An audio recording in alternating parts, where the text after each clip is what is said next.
Sarah Hutchins fed the chickens every morning at 5:15. Same buckets, same gate, same silence.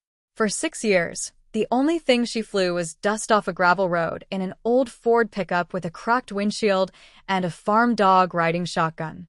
Nobody in that stretch of southern Arizona knew her name used to mean something. Nobody knew that 6 years ago, men twice her rank stood a little straighter when she walked into a ready room. They just knew her as the quiet woman who ran 40 acres of pecan trees alone, who never explained the thin scar along her collarbone, and who flinched, just slightly, just for half a second, every time a jet cut across the sky from the range 20 miles north. She liked it that way. Quiet. Small. Forgettable. That was about to end. The dog, an old blue heeler named Tucker, always barked twice when the chickens were fed, never 3 times, never once. That morning he barked 5, then went dead silent, ears forward, toward the ridge, a low growl rumbling in his chest like he already understood something Sarah hadn't let herself admit yet. The coffee was still steaming on the porch rail behind her, untouched, going cold in the thin desert light. Somewhere down the fence line a horse, she'd known, but fed anyway, shifted nervously against the rails. Every animal on that 40 acres had gone still at once, the way animals do right before the world tilts a little. If you love a good hidden hero story, you're going to want to stick around for this one. So again, drop where you're watching from down in the comments, hit that subscribe button if you haven't yet, and let's get into it for real this time. Sarah didn't look up right away. Old habits don't come from raising poultry. They come from years of learning that a pattern breaking matters more than the noise itself. She set the feed bucket down slow, wiped calloused hands on faded coveralls, and looked north, toward the low brown ridge, where a thin curl of black smoke was rising against a sky that had no business having smoke in it at 6 in the morning. Then came the sound. Not a jet.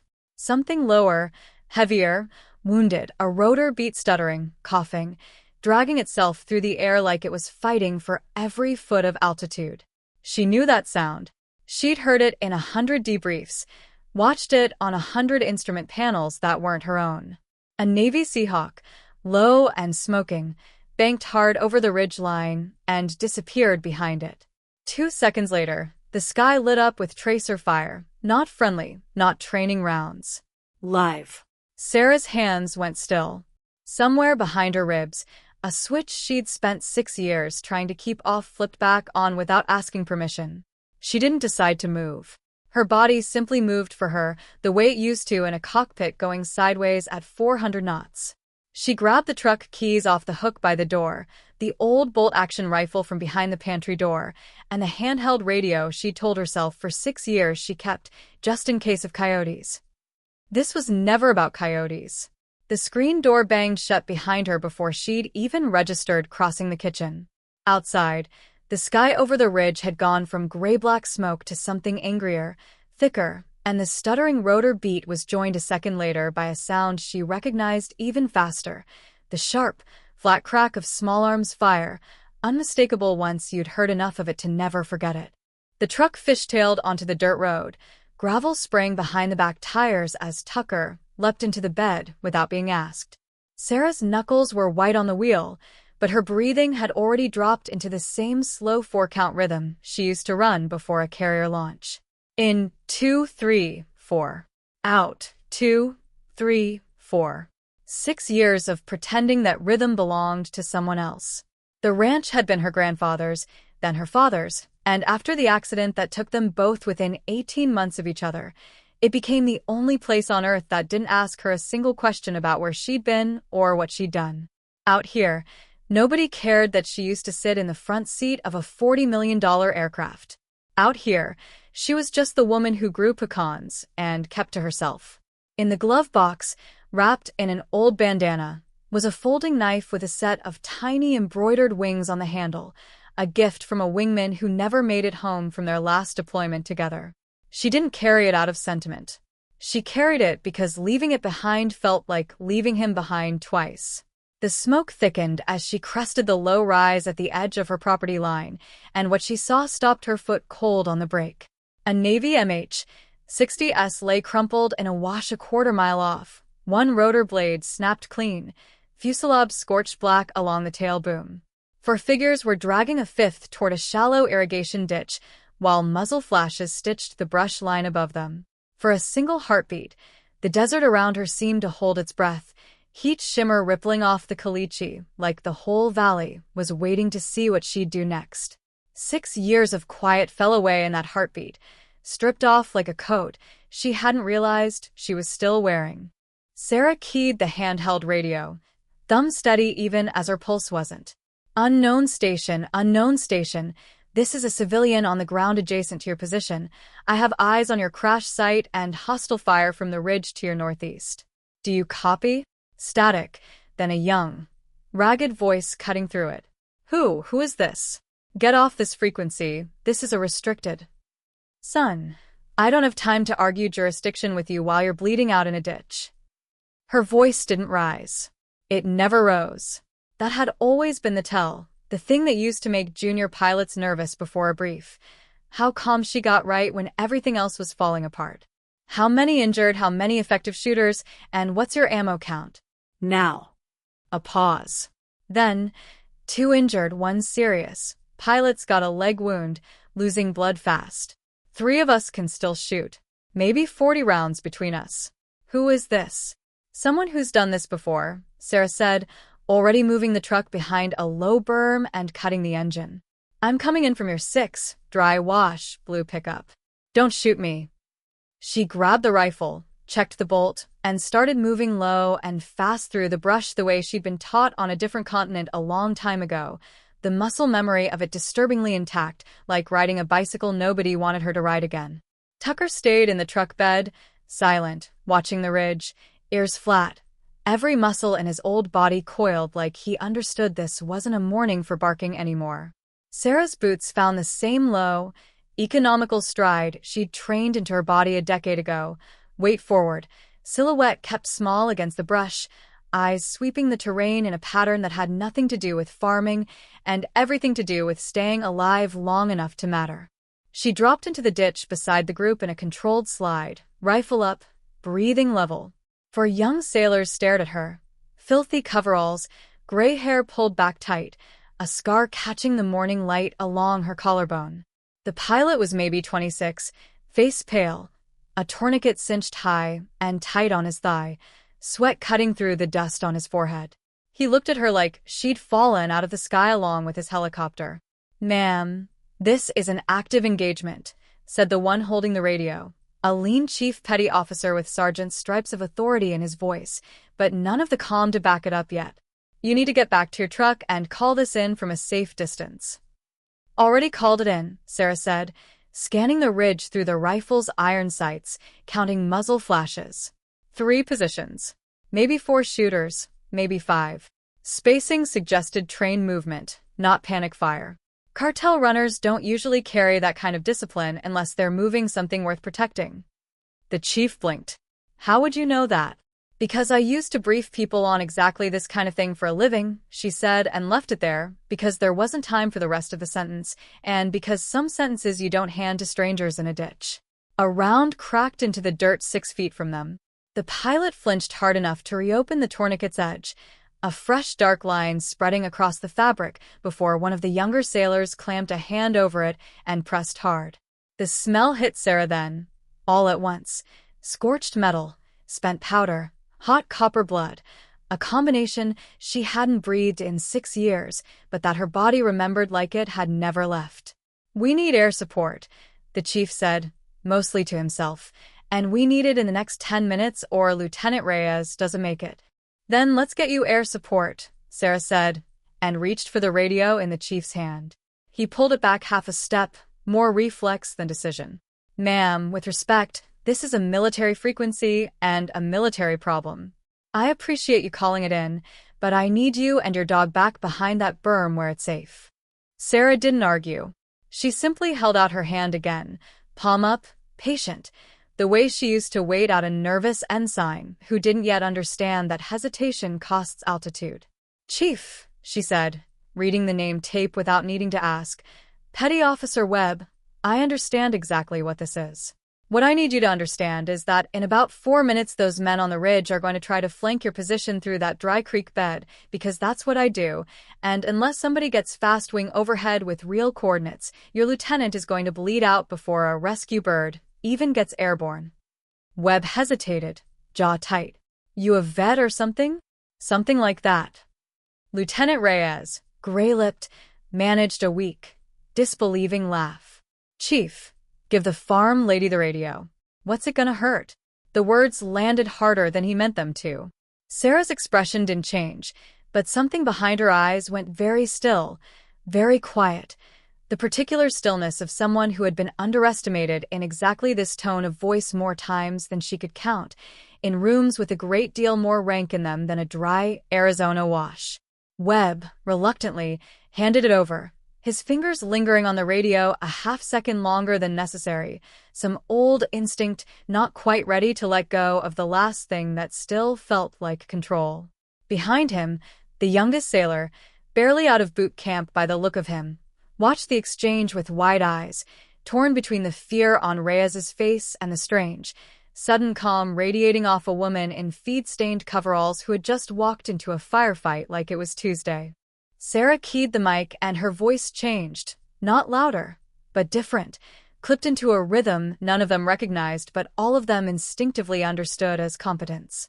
Any station, this is a ground element requesting immediate close air support, troops in contact, 1 priority casualty, grid to follow. Estimate 4 to 5 hostiles, ridge line vicinity, danger close to friendly position. Authenticate as Reaper, and somebody get me a controller who can actually run a 9-line. Webb's head turned sharply. Reaper? That an actual call sign, or are you just... Copy, Reaper. Be advised this frequency isn't rated for that traffic. A new voice cut in, tinny and skeptical, some range operations desk 30 miles away, clearly unsure what it was listening to. State your unit and authentication code.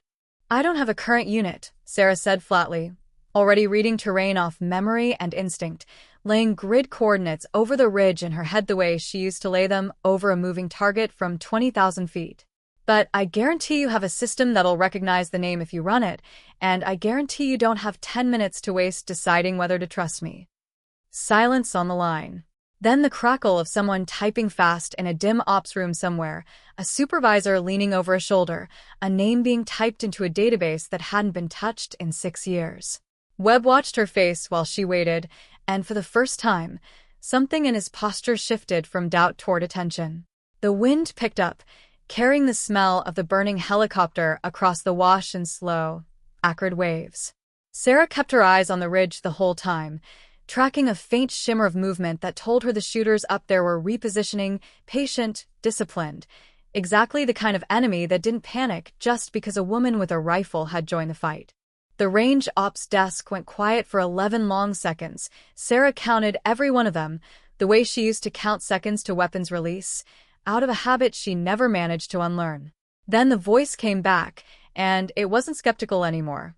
Ma'am, copy your last. We have a positive authentication, the young petty officer said, and his tone had dropped an octave, like a man realizing he'd been talking casually to someone whose file had just filled his entire screen with red flags and a photograph he clearly wasn't authorized to be looking at. Diverting an armed section, 6 minutes out. Confirming call sign, Reaper? Confirmed, Sarah said. Tell them I'll talk them onto the target myself, and tell them not to waste time asking me if I know what I'm doing. Webb was staring at her now the way you stare at a locked door that just quietly opened on its own. Who exactly are you? Sarah didn't answer him.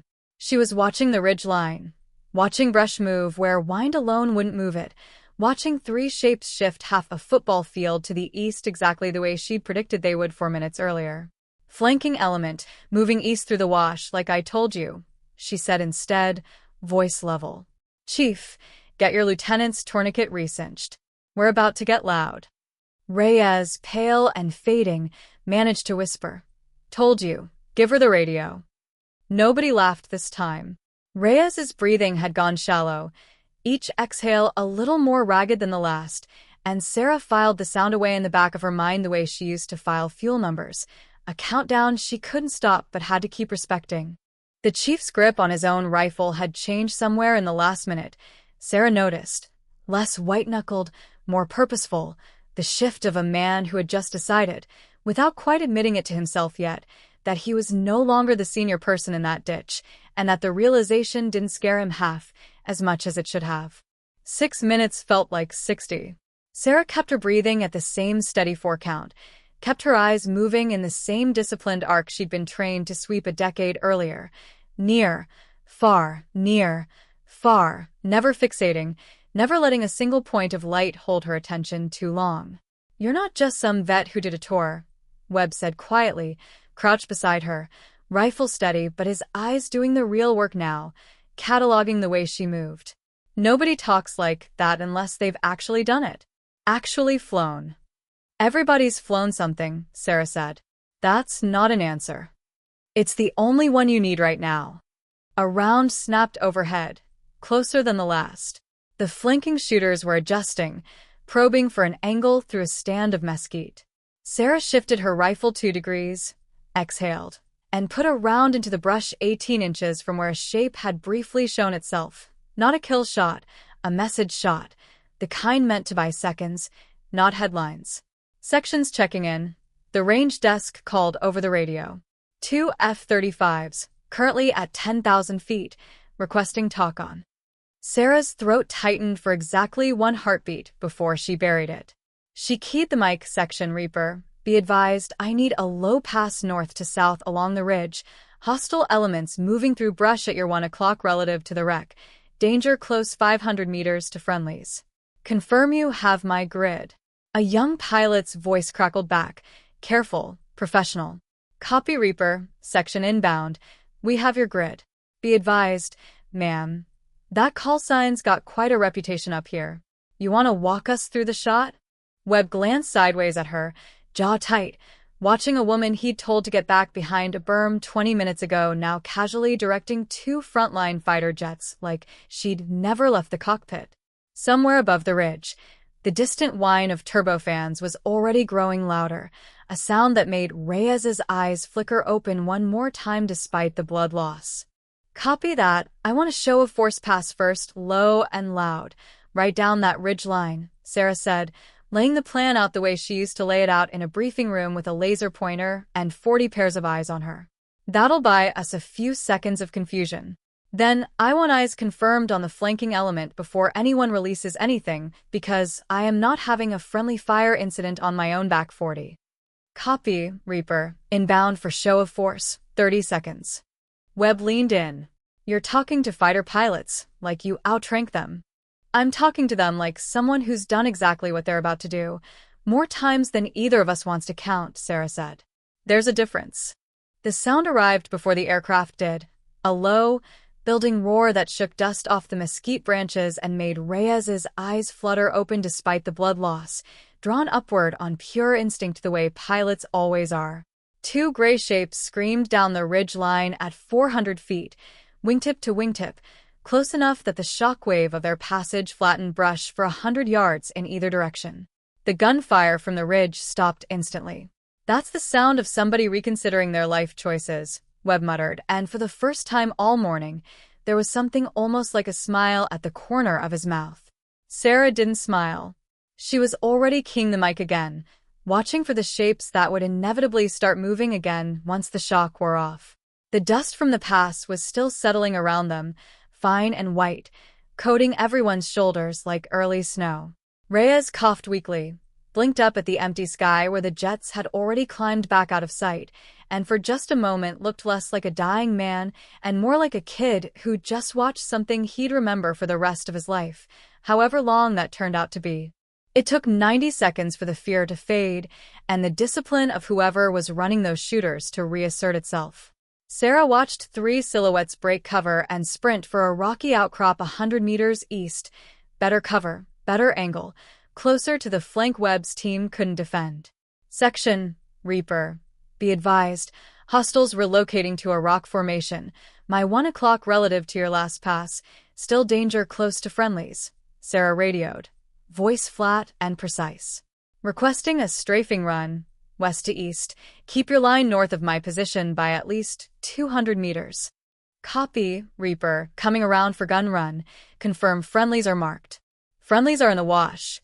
Orange smoke going out now. Sarah nodded at Webb, who popped the smoke canister from his kit with hands that were finally starting to steady, matching her rhythm instead of fighting it. Copy orange smoke, Tally, the pilot confirmed. Sarah closed her eyes for exactly 1 second, not out of fear, but out of the old ritual, the one she used to run before every weapons release when it was her own hand on the stick instead of her voice on a radio. Then she opened them and watched the lead jet roll in, nose dropping, a razor-thin line of dust kicking up along the rock formation as the cannon opened up in a sound like the sky itself tearing. The rock formation disappeared into a cloud of dust and debris. Silence followed. Real silence. The kind that means something has actually ended. For 1 long second nobody in the wash moved at all. Not Webb, not the 2 remaining sailors, not even Tucker, still frozen at the truck's tailgate with his ears pinned flat against his skull. Then, slowly, the ordinary sounds of the desert began creeping back in, wind through creosote, the tick of cooling metal from the wrecked helicopter, a single startled dove clattering up out of the brush. Splash, the pilot called, using the old word out of habit more than necessity. Reaper, that's a firm. Targets neutralized. You want another pass, or are we clear? Sarah scanned the ridge one more time. Near, far, the way she'd been trained to double-check a kill before ever calling it clean because complacency killed more good pilots than enemy fire ever did. Clear, she said finally. Good effect on target. Thank you, section. Copy, Reaper. For what it's worth. The pilot paused, and something in his voice shifted, careful and almost reverent. It's an honor, ma'am. Heard stories about that call sign since flight school. Didn't think I'd ever actually hear it live. Webb turned his head slowly toward her, rifle finally lowering. Flight school. Stories. About you. Sarah didn't answer. She was already moving, dropping the radio and crossing to Reyes, checking the tourniquet with hands that hadn't shaken once through any of it, pressing 2 fingers to his throat to check a pulse that was thready but present. Stay with me, Lieutenant, she said quietly, the softest her voice had been all morning. Bleeding's the enemy now, not the hillside. Focus on my voice. Behind her, Webb was already relaying grid coordinates and a casualty report over the radio in a voice that had steadied considerably in the last 10 minutes, some of Sarah's calm having rubbed off on him whether he'd asked for it or not. Reyes's eyes fluttered toward her, glassy but focused. You're not a farmer. I grow pecans, Sarah said. That part's true. That's not what I meant. I know, she said, and pressed harder on the wound. Rescue birds 4 minutes out. You're going to make it. I need you to believe that more than you believe anything else right now. The medevac helicopter arrived in a wash of rotor noise and blown dust, medics spilling out before the wheels had even settled, moving with the practiced urgency of people who did this more often than anyone should have to. Sarah stepped back and let them work, watching Reyes disappear onto a litter, watching the machine that would either save him or not lift back into the sky within 90 seconds of touchdown. Webb stood beside her, breathing hard, adrenaline finally catching up to a body that had been running on discipline alone for the last 20 minutes. I need to file an incident report, he said, not quite looking at her. And I need a name. A real one. Because Reaper isn't going in a report next to Farmer and having anyone believe me. Sarah Hutchins, she said simply. That's the name on my mailbox. That's the only one that matters out here. That's not the only one that matters to the Navy, Webb said, pulling a small notepad and a pen with hands that weren't quite steady yet. You want to explain why range ops went dead silent for 11 seconds when they ran your authentication? Sarah looked north, toward the ridge, toward the thin curl of smoke still rising off the wreck of a helicopter that had nearly cost 4 young sailors their lives before breakfast. Not particularly, she said. Ma'am. Chief, Sarah said, and for the first time, there was something almost gentle underneath the flatness. Some files stay classified because they need to be. Not because anyone's hiding something shameful, just because some things are heavier than they need to be for anyone still carrying them. Webb closed his notepad without writing anything further, some instinct telling him this particular question wasn't going to get answered today, no matter how many times he asked it, and that pushing harder would cost him something he'd rather keep. Whatever fragile trust had just been built in that ditch. Webb wasn't the kind of man who let things go easily. Sarah could tell that from the set of his jaw before he'd said a single word about it.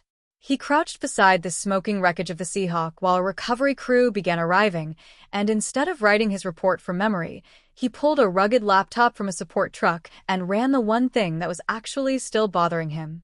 Her name, through the personnel system he had limited but real access to as senior enlisted aircrew. It came back fast, and it came back mostly black. Lines of redacted text, a photograph 6 years old that still matched the woman standing 40 feet away with a rifle slung and dust on her boots, and one line that hadn't been blacked out because someone, somewhere, years ago, had decided the honor itself couldn't be classified even if everything around it was. Silver Star. Strike Fighter Squadron. Call sign Reaper. Status. Retired. Voluntary separation. Below that, a note dated 6 years ago. 3 lines only, unclassified but clearly written by someone who understood exactly how much weight a short sentence could carry. Lost wingman during final combat deployment. Requested separation. Request granted with full honors. Webb closed the laptop slowly, the way you close a door on a room you weren't supposed to see into. He looked up at Sarah, who was crouched beside Tucker now, scratching the dog's ears with the same steady hands that had just talked 2 fighter jets onto a target with lethal precision, and he understood, finally, exactly what kind of quiet he'd been standing next to. Somewhere behind him, the recovery crew was already winching the burned Seahawk onto a flatbed, the grinding of metal on metal the only sound for a long moment besides the wind. Webb found himself unable to look away from Sarah a moment longer, struck by how ordinary she looked crouched there in the dust, and how little that ordinariness now seemed to mean. Silver Star, Webb said quietly, closing the distance between them.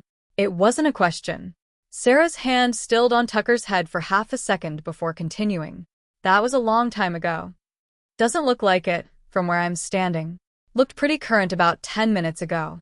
Webb crouched down across from her, voice lower now, stripped of the authority he'd been leaning on all morning because he no longer needed it and, more importantly, no longer wanted it. The file says you lost your wingman. Final deployment. Sarah's jaw tightened almost imperceptibly. The file says a lot of things in 3 lines that took a lot longer than 3 lines to actually happen. You want to tell me the rest? No, Sarah said, gently but without hesitation. I want you to get your lieutenant to a hospital, write your report, and let an old woman with a pecan farm go back to feeding chickens before her rooster starts wondering where she went. Webb studied her for a long moment, something clearly working behind his eyes. Respect, mostly, but also something quieter, something closer to recognition, the kind one person shows another when they've both stood in a version of the same fire, even if the details never lined up exactly. For what it's worth, he said finally, that section pilot wasn't exaggerating. Guys talk about that call sign like it's a myth. Like you're not supposed to be real.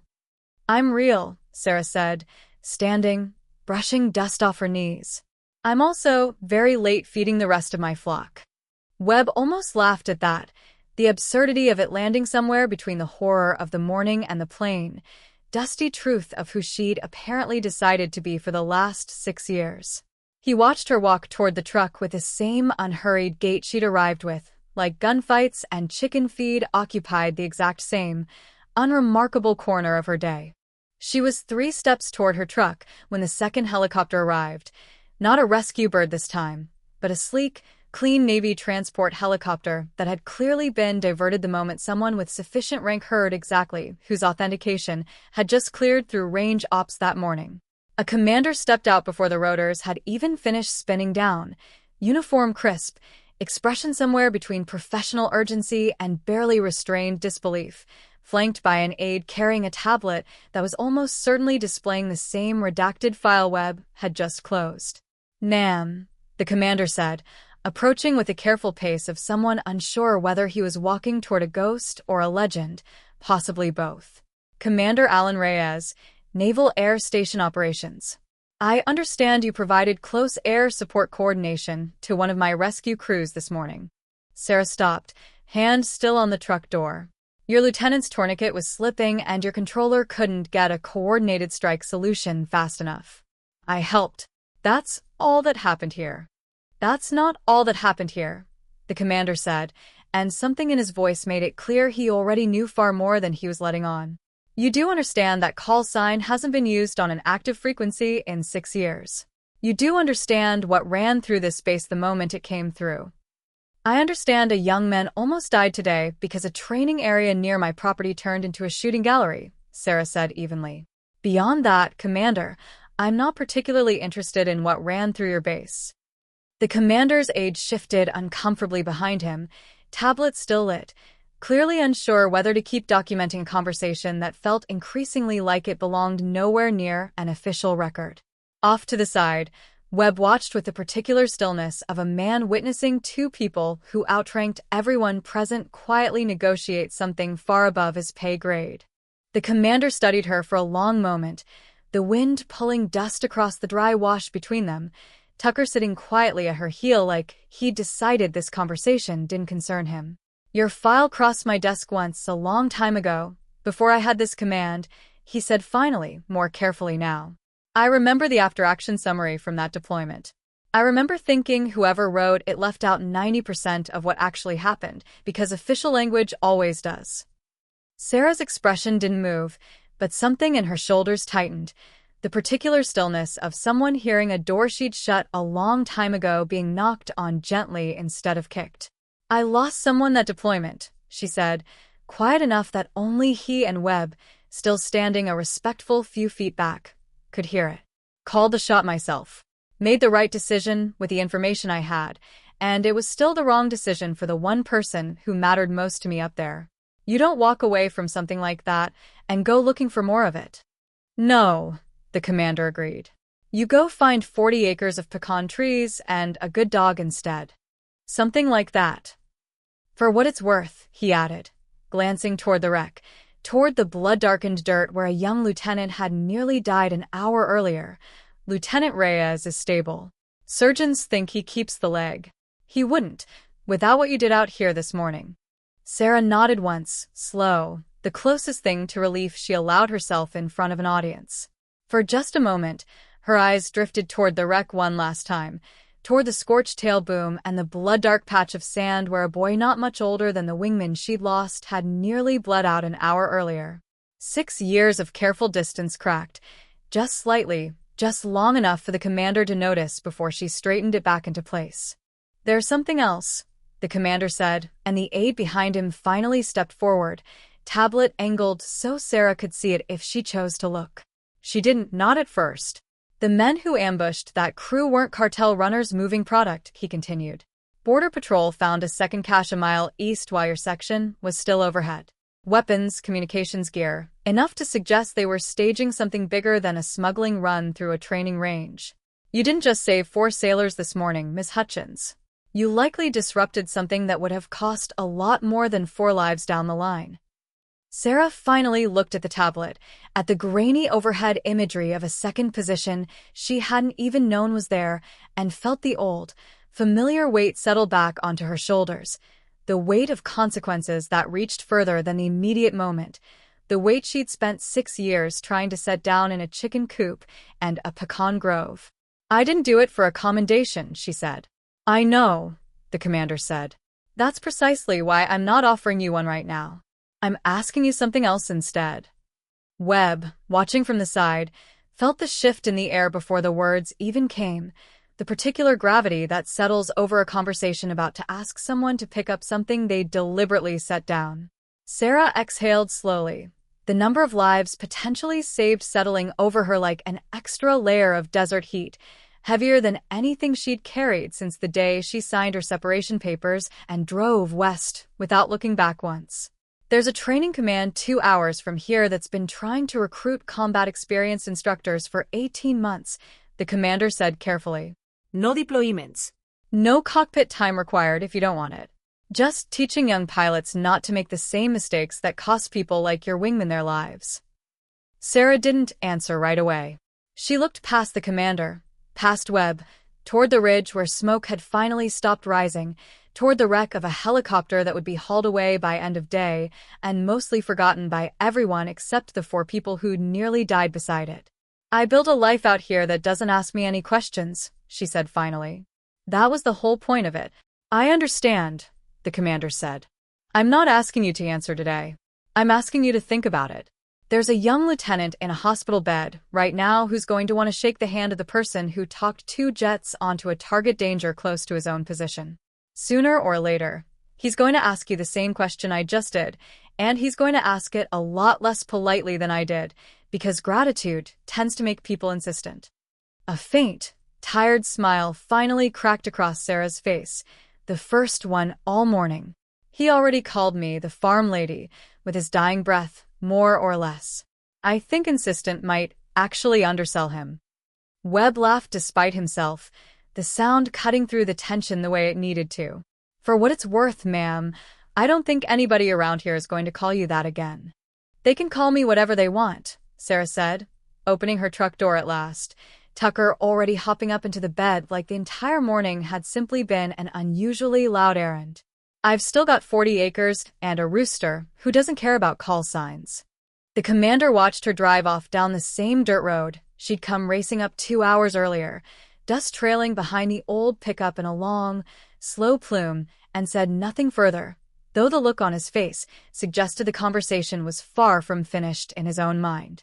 She drove home the same road she'd come in on, past the same fence posts, the same dry wash, the same low ridge that now held a scorched black scar where a rock formation used to be. Tucker rode in the bed the whole way, ears finally relaxed, tongue out, entirely unbothered by a morning that had nearly ended in tragedy twice over. The chickens were still waiting when she got back, mildly indignant, clucking around an empty feed bucket like the world hadn't nearly come apart a few miles north of their coop. Sarah picked the bucket back up, filled it from the barrel by the gate, and finished the chore she'd started 3 hours and 1 gunfight earlier, hands finally steady, breathing back down to the ordinary rhythm of an ordinary morning. She didn't think about the Silver Star sitting in a locked footlocker in the barn, wrapped in the same flight suit she hadn't worn in 6 years. She didn't think about the redacted file that a chief petty officer had just read on a laptop in the middle of the desert.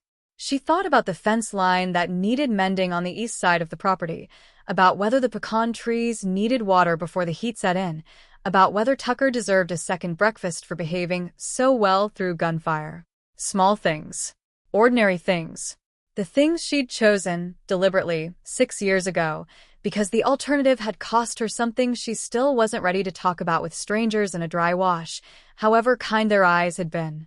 The rooster crowed, late as always, unimpressed as always.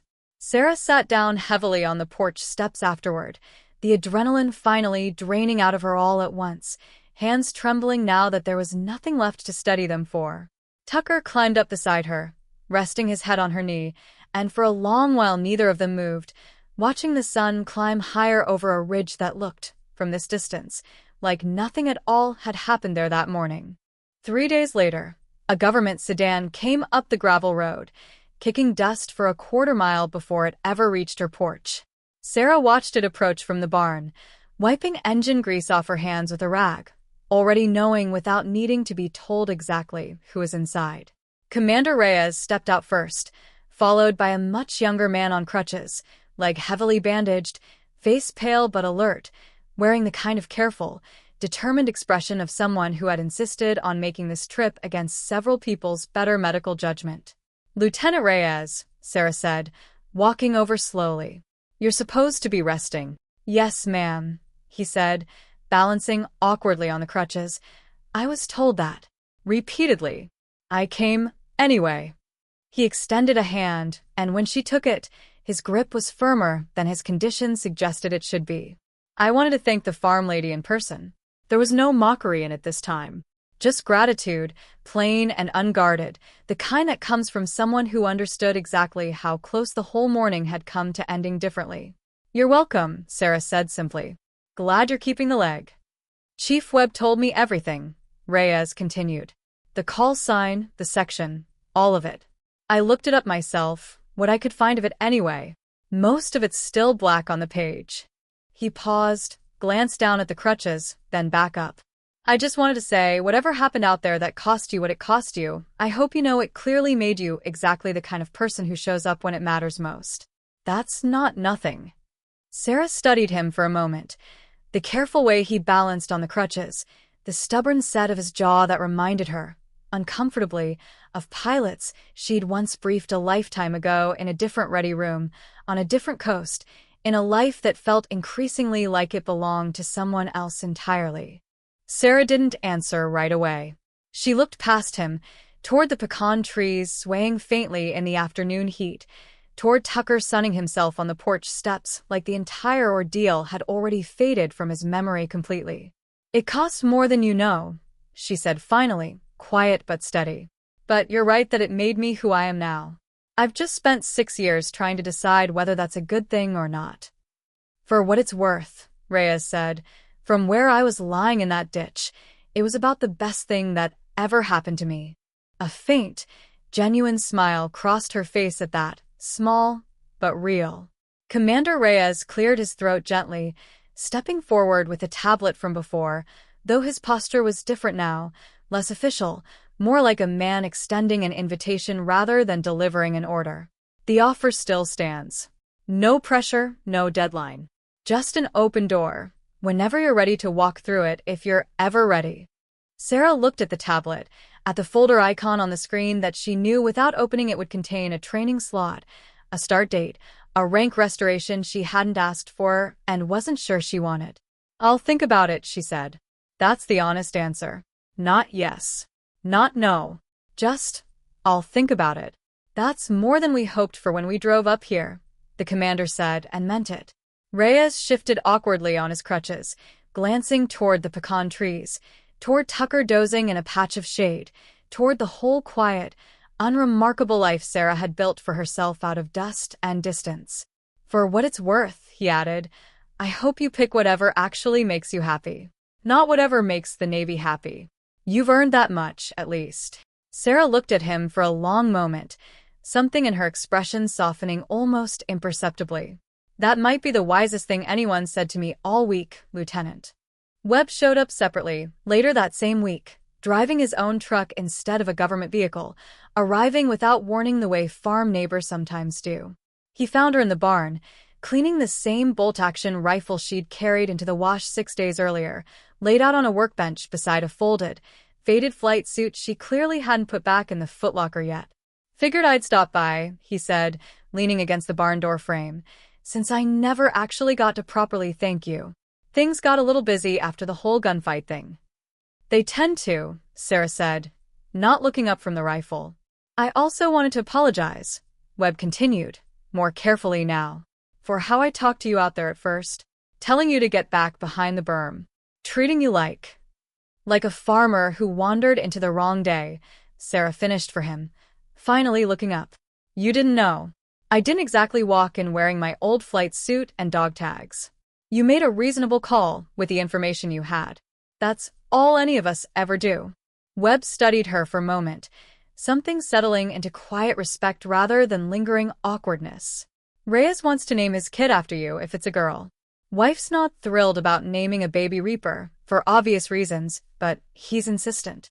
Sarah actually laughed at that. A real laugh, rare and unguarded. Tell him Sarah works just fine on a birth certificate. I'll pass that along, Webb said, smiling, then paused at the barn door before leaving.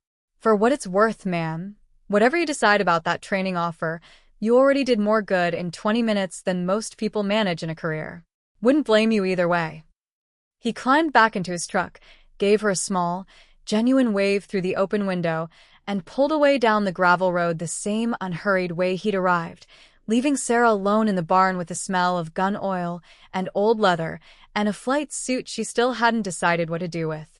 That evening, Sarah sat on her porch steps with Tucker's head resting heavy on her knee, watching the sun drop low and orange behind the pecan grove, the same view she'd watched 1,000 quiet evenings before this one. The rifle was cleaned and put away. The flight suit sat folded on the porch rail beside her, not yet returned to the footlocker, not yet claimed for anything else either.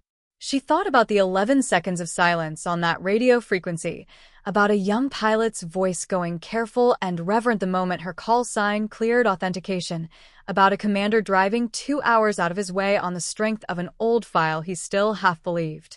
She thought, too, about the wingman she hadn't been able to save 6 years ago, about the particular kind of quiet that follows a person around long after the noise of a deployment has ended. She hadn't decided anything yet. Not really. But for the first time in 6 years, the question didn't feel like something she was running from. It felt like something she was finally willing to stand still long enough to actually consider. Tucker sighed heavily against her leg, unbothered by any of it, and somewhere out past the barn, the rooster let out one last irritated crow before settling in for the night. Sarah picked up the flight suit, ran a thumb over the faded patch on the shoulder, and, for the first time in a long while, didn't immediately put it away. Some doors, she was starting to understand, don't stay closed just because you locked them once. Down the road, a coyote called once into the deepening dark, and Tucker's ears twitched, but he didn't move, didn't bark, content to stay right where he was. Sarah pulled her jacket tighter against the cooling evening air and sat there a while longer, watching the last light drain out of the sky over the ridge, in no particular hurry to decide anything at all just yet. Sarah never did give the Navy a quick answer. Weeks passed, then a month. The pecan trees came into leaf, the chickens kept laying, and the flight suit stayed folded on a shelf in the barn instead of locked back in the footlocker where it had spent the last 6 years. Some mornings she'd catch herself glancing north when a jet cut across the sky from the range, and the flinch that used to follow didn't come quite as often anymore. Chief Webb still writes sometimes. Lieutenant Reyes walks without a limp now, mostly, and sends a photo every year on the anniversary of that morning. Nothing dramatic, just a picture of the desert. A small reminder that some quiet is worth protecting, and some quiet was never meant to last forever. Nobody in town ever did find out exactly what happened out past her fence line that day. Sarah likes it that way. Some stories, she figures, don't need an audience to still matter. If this story hit you somewhere real, do me a favor and hit that like button. It genuinely helps this channel keep telling stories like Sarah's. Drop a comment and tell me this. If you were Chief Webb, standing in that ditch and hearing a stranger calmly talk 2 fighter jets onto a target, would you have handed over the radio as fast as he did, or would pride have gotten in the way a little longer? And if you're new here, go ahead and subscribe because there are a lot more hidden heroes where this one came from, quiet people living ordinary lives, carrying extraordinary histories nobody around them ever suspected, until the one morning everything demands they remember exactly who they used to be. Somewhere out there right now, there's probably someone just like Sarah, feeding chickens, mending fences, saying nothing at all about the life they used to live, until the day they simply can't stay quiet any longer. Thanks so much for watching all the way to the end. If you want more stories exactly like this one, the best thing you can do is like, comment, and subscribe. It tells the algorithm to put these stories in front of more people who need them. We'll see you in the next one.